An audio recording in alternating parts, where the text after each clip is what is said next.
নিষিদ্ধ ছিল বলে। আরেকটা ব্যাপার ছিল যে একটা সময় এমন অভিযোগ আছে যে আগের মন্ত্রী আব্দুস সামাদ আজাদ তিনি সিপিবির সিদ্ধান্ত নিয়ে আওয়ামী লীগে এসেছেন। তো এই জায়গা থেকে তো ফল খুব একটা ভালো করতে পারে নাই, জামাত কেন হঠাৎ করে এই জায়গায়? আচ্ছা, আপনি বলছেন বামপন্থী এটা করতো, ধরা যাক এটা একটা ট্রেডিং, এটা তো লুকায় রাখা যায় না। না, আপনি জানেন যে একজন খুব ভালো রসমালাই বানাইতো, 15 বছর পর 200 কারিগর হয়েছে, সবই তার শিষ্য ছিল। ওর কাছ থেকে শিখে উদাহরণগুলো চমৎকার। অন্য জায়গায় গিয়ে রেস্টুরেন্ট দিছে, কি ব্যাপার রসমালাই বানায়, শিখছে তো তার কাছ থেকে। এখন প্রশ্ন হচ্ছে যে যদি শিখে থাকে তাই খারাপ কি? ওরা ফলাফল ভালো পায় না, এরা তো পাইছে, এরা ফলাফল ভালো পাইছে না। আচ্ছা, এখন আসেন গুপ্ততে। আপনি গুপ্ত কিভাবে জাজ করবেন? যখন সে তার অরিজিনাল জায়গায় ফেরত যায়। ধরেন একটা অ্যাম্বাসেডর, অন্য দেশের অ্যাম্বাসেডর, সাদিক কায়েম একেবারে নিরপেক্ষ, মানে আন্দোলন করতেছে, আমরা জানি না, হঠাৎ করে আচ্ছা সাদিক কায়েম হঠাৎ করে সে প্রকাশ পেল শিবিরের সভাপতি, শিবিরের সভাপতি প্রকাশ পাইল। আচ্ছা, তার চেয়ে আরো উৎকৃষ্ট ধরনের। এটা কি ভয় তৈরি করে না রাজনৈতিক দলগুলোর ভিতরে? কেন করবে? তাহলে আপনাকে সন্দেহ করবে, ইলিয়াস ভাইকে সন্দেহ করবে, সেই জায়গাটা আমি আসতেছি। কর্নেল অলি সাহেব উনি কি সুপ্ত গুপ্ত জামাত ছিল বিএনপির মধ্যে? না না, ওপেন। আখতারুজ্জামান সাহেব না, ওনারা তো জয়েন করেছে, প্রকাশ ওনারা জয়েন করছে। আমি কেমনে বুঝবো যে সে গুপ্ত ছিল না?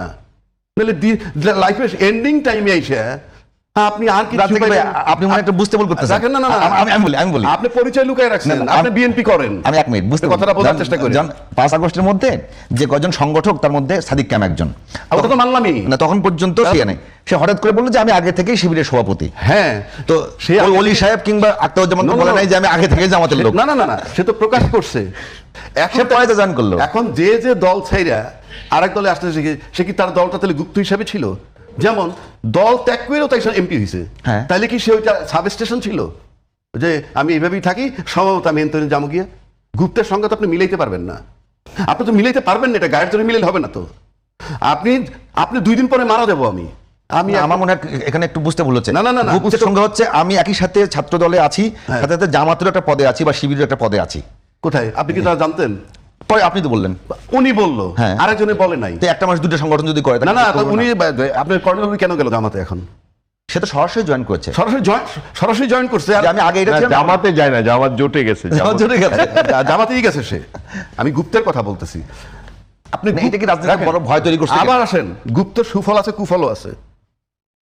আপনি যাদেরকে গুপ্ত বলতেছেন, এই সাদেক কায়েম বলেন, সার্জিস আলম বলেন, ছাত্রলীগ, এরা গুপ্ত ছিল তো।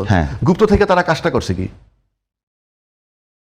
শেখ হাসিনার সরাইছে, আপনিও সরাইছেন, তারা পার্টিসিপেট করছে ফিজিক্যালি মাঠে। তাহলে এই গুপ্তর যে অপারেশনটা কি সুন্দর একটা সুফল নিয়ে আসছে, আজকে যারা পার্লামেন্টে আছে। হাসিনার তারাইছে, তো পার্লামেন্টে যারা আছে ওইটা সুফল তো তারা নিচ্ছে, নাহলে তো 29 সালে নির্বাচন হইতো। আর হাসিনা যদি না যাইতো, 29 সালে হাসিনাই ক্ষমতায় আসতো। কাজে তারা গুপ্ত বলেন আর জঙ্গি বলেন, বিশাল একটা সুফল আইনে দিছে, সবসময় খারাপ বলা যাবে না। এবং এই যে গুপ্ত বা জঙ্গি, এটা শেখ হাসিনার কাছে কিন্তু এরা জঙ্গি, শেখ হাসিনার কাছে এরা মব, শেখ হাসিনার কাছে এরা সন্ত্রাস। কিন্তু যারা পার্লামেন্টে ঢুকছেন তাদের কাছে তো মধুর মতো ব্যাপারটা ছিল। কাজেই আপনি বললেই তো হবে না, একজনের কাছে জঙ্গি, আরেকজনের কাছে সে স্বপ্ন, আশার আলো।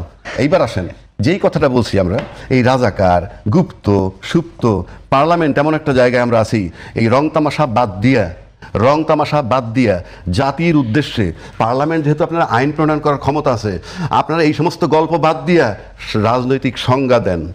একটা সংজ্ঞা দেন, গুপ্ত মানে কি? এটা তো আইন বানাবেন। সুপ্ত মানে কি? মব বলতে কি বুঝেন? আইন বানাবেন, পার্লামেন্টে আপনি সংজ্ঞা দিবেন। আপনি ধরবেন কেমনে? নাইলে গুপ্তের সংজ্ঞা দিতে হবে। শেষ করতে দেন, গুপ্তের সংজ্ঞা দিবেন এবং দিবেন কিভাবে, কি ক্রাইটেরিয়া পাইলে তাকে গুপ্ত হিসাবে ধরা হবে, কি বৈশিষ্ট্য পাইলে রাজাকার। কারণ 71 সালের পরে যে লোকটা বিয়ে করছে তার যে সন্তান হয়েছে সেও রাজাকার। কার কাছে? যিনি পালায়ে গেছেন, কিংবা এখন অনেক রাজাকার বলা হয়। আমি বলবেন, আপনি সংজ্ঞা দেন না। আদর্শিক রাজাকার বলা হয়। আমার কথা তো সেটা, আপনি সংজ্ঞা দেন। পার্লামেন্ট আইনের জায়গা, কাজে আপনি সংজ্ঞা দিতে হবে। এবং বলা হয় দিল্লি না পিন্ডি, পিন্ডি না ঢাকা, ঢাকা ঢাকা, দিল্লি না ঢাকা, ঢাকা ঢাকা। তাহলে কে পাকিস্তানপন্থী সংজ্ঞা দিতে হইব, কে ভারতপন্থী সংজ্ঞা দেন, কে চায়নাপন্থী আপনার সংজ্ঞা বানান, কে আমেরিকাপন্থী সংজ্ঞা বানান। কারণ পার্লামেন্ট আইন এগুলো সম্ভব না, তামাশা করার জায়গা না তো রাষ্ট্র নিয়ে। আপনি একটা বলা নাই, কওয়া নাই আপনি পাকিস্তানি, বলা নাই কওয়া নাই উনি ভারতীয়, বলা নাই করেন আপনি আমেরিকান। এটা দুই দলই করতেছে। তো সেটি তো আপনি সংজ্ঞা দেন, সংজ্ঞা দিয়ে প্রমাণ করবেন। সংজ্ঞা কি দেবে ভারতীয় কে পাকিস্তানি ওইটা হ্যাঁ পার্লামেন্ট সংজ্ঞা দিবে তাছাড়া বলা যাবে না। না না কি কি বৈশিষ্ট্য পাওয়া গেলে ওনার কি কি অ্যাক্টিভিটিস যে প্রমাণিত হবে উনি পাকিস্তানি, কি কি অ্যাক্টিভিটিস প্রমাণিত হবে উনি রাজাকার, কি কি অ্যাক্টিভিটিস প্রমাণিত হবে উনি গুপ্ত। আপনি সংজ্ঞা দেন, পার্লামেন্ট আইন প্রণয়ন করার জায়গা। কি একটা সমস্যা আপনি একটা লোকের কাস্টডিতে নিয়ে আপনি তার বিচার করবেন কেমনে? উনি সুপ্ত, আপনি কিভাবে বিচার করবেন? কাজে আপনি সংজ্ঞা দিবেন, তারপরে আসেন আরো সংজ্ঞা দিবেন। জামাতের প্রতি বিশেষ অনুরোধ, তারাও একটা সংজ্ঞা দিতে হবে। নাস্তিক আর আস্তিক নির্ণয়ন করবেন কেমনে? আপনারা বলেন যে অমুকে নাস্তিক মানে সে আল্লাহরে বিশ্বাস করে না, আপনি এটা অ্যাসেস করেন কেমনে? কাজেই আল্লাহরে বিশ্বাস করলে কি কি বৈশিষ্ট্য পাইলে বুঝবেন ওই লোক আল্লাহরে বিশ্বাস করে, কি কি বৈশিষ্ট্য পাইলে বিশ্বাস করে বুঝবে যে উনি আল্লাহরে বিশ্বাস করে।